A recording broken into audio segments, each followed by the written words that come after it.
بسم الله الرحمن الرحيم. يا أيها المزمل قم الليل إلا قليلا نصفه أو انقص منه قليلا أو زد عليه ورتل القرآن ترتيلا إنا سنلقي عليك قولا ثقيلا إن ناشئة الليل هي أشد وطئا وأقوم قيلا إن لك في النهار سبحا طويلا واذكر اسم ربك وتبتل إليه تبتيلا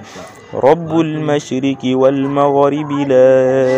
إله إلا هو فاتخذه وكيلا واصبر على ما يقولون واهجرهم هجرا جميلا وذرني والمكذبين أولي النعمة ومهلهم قليلا إن لدينا أنكالا وجحيما وطعاما ذا غصة وعذابا عليما يوم ترجف الأرض والجبال وكانت الجبال كثيبا مهيلا إنا أرسلنا إليكم رسولا شاهدا عليكم كما أرسلنا إلى فرعون رسولا فعصى فرعون الرسول فأخذناه أخذا وبيلا فكيف تتقون إن كفرتم يوما يجعل الولدان شيبا السماء منفطر به كان وعده مفعولا إن هذه تذكرة ومن شاء اتخذ إلى ربه سبيلا إن ربك يعلم أنك تقوم أدنى من ثلثي الليل ونصفه وثلثه وطائفة من الذين معك والله يقدر الليل والنهار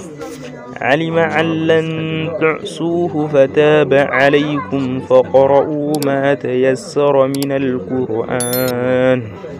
علم أن سيكون منكم مرضى وآخرون يضربون في الأرض يبتغون من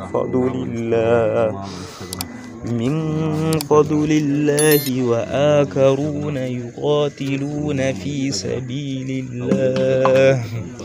فاقرؤوا ما تيسر منه وأقيموا الصلاة وآتوا الزكاة وأقرضوا الله قرضا حسنا وما تقدموا لأنفسكم من خير تجدوه عند الله هو خيرا وأعظم أجرا واستغفروا الله إن الله غفور